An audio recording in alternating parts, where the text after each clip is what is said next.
হ্যাঁ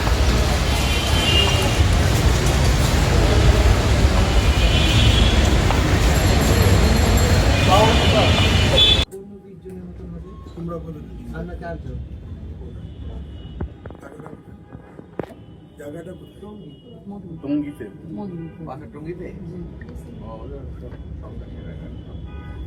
কয়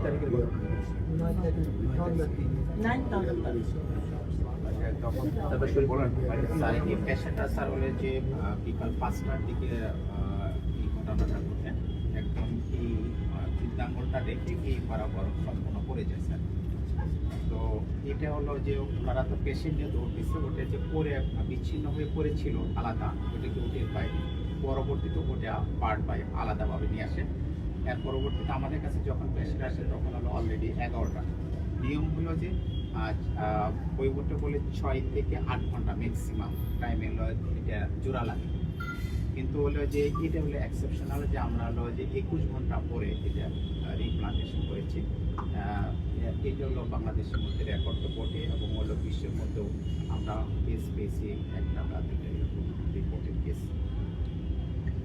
তো আমাদের কাছে যখন আসে 11টায় তখন হলো যে পেশেন্ট আসলে পালস ব্লাড প্রেশার কিছু রেকর্ড করা যাচ্ছিল না, পেশেন্ট বালান্স ছিল, এত রক্ত পড়ে।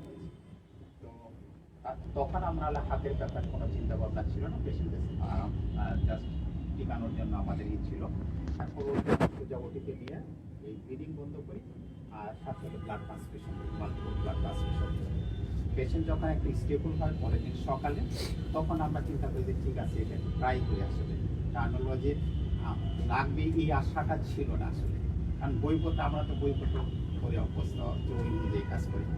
তো আমরা দীর্ঘ 2টা পর্যন্ত আমরা ওটি করে 2টার সময় আমাদের হলো যে রক্ত চলাচল প্রবাহ ঠিক করতে শুরু করি।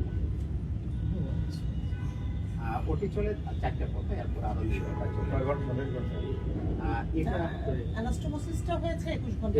আমরা অপারেশনের ইটা করি যে যখন রক্ত প্রবাহটা সক্ষম হয় যে ওটি দিয়ে তো নিউট্রিশন পায় ওই অংশটুকু। এটা আমাদের এই প্রতিষ্ঠান তার চিকিৎসকবৃন্দ একটি বিশাল কাজ এবং আমি বড় ধরনের একটা অ্যাচিভমেন্ট অর্জন বলে মনে করি। টঙ্গীতে তাসফিন নামে একজন কিশোর কেবল ইন্টারমিডিয়েট পাস করেছে, সন্ত্রাসীরা তার হাত বিচ্ছিন্ন করে দিয়েছিল। সেই বিচ্ছিন্ন হাতটাকে প্রায় 21 ঘন্টা অপারেশন করে তারা 21 ঘন্টা পরে তারা সেটাকে জোড়া লাগাতে সক্ষম হয়েছেন এবং এখন স্বাভাবিকভাবে হাতটা কাজ করছে এবং আমরা নিজেও দেখে আসলাম যে আঙ্গুলগুলো নড়াচড়া করতে পারছে। মানে এখানে আসার এই উদ্দেশ্য হচ্ছে যে আমাদের চিকিৎসকবৃন্দ আমাদের বাংলাদেশে তারা প্রতিটা ক্ষেত্রে মানে চিকিৎসা বিজ্ঞানের যতগুলো শাখা আছে প্রত্যেকটি শাখায় আমাদের বাংলাদেশের সারা চিকিৎসকরা সিনসিয়ারলি কাজ করলে এখান থেকে হাজার হাজার মানুষ পার্শ্ববর্তী দেশ বা বিদেশে যায়, সে যাওয়ার আর প্রয়োজন হতো না। কারণ আমাদের চিকিৎসকবৃন্দ তারা মেধায়, মননে এবং কাজে অসাধারণ তাদের দক্ষতা রয়েছে, সেটার একটা বহিঃপ্রকাশ, তার একটা ম্যানিফেস্টেশন আমরা দেখলাম কিছুক্ষণ আগে এখানে। যে তাসফিন যে রুগীটা যার হাত জোড়া দিতে সক্ষম হয়েছেন আমাদের এই প্রতিষ্ঠানের চিকিৎসকবৃন্দ, সেই কৃতিত্বটা আমরা ডাক্তারদের দেখে আসলাম। হ্যাঁ, এটা ডাক্তার শরীফ তার নেতৃত্বে এখানে হয়েছেন এবং প্রতিষ্ঠানের সকল চিকিৎসকবৃন্দ, আমাদের পরিচালক মহোদয় বসে আছেন, তার প্রত্যেকের তত্ত্বাবধানে এবং মনোযোগে সেটা ক্রমান্বয়ে সে সুস্থ হয়ে উঠছে। তো আমার মূল উদ্দেশ্য দেখা যে একটা বিষয় হলো যে আমাদের চিকিৎসকরাও কত বড় ধরনের কাজ করতে পারে সেটি একটি দেখা, এবং অসুস্থ রোগীকে দেখা, বিচ্ছিন্ন হাত সেটা জোড়া লাগাতে সক্ষম হয়েছে সেটা আমরা চাক্ষুষ আমরা সেখানে দেখে আসলাম।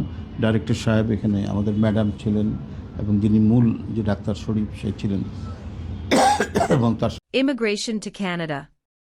We provide the best quality service and solution for Canada immigration. Please visit our website and contact for details.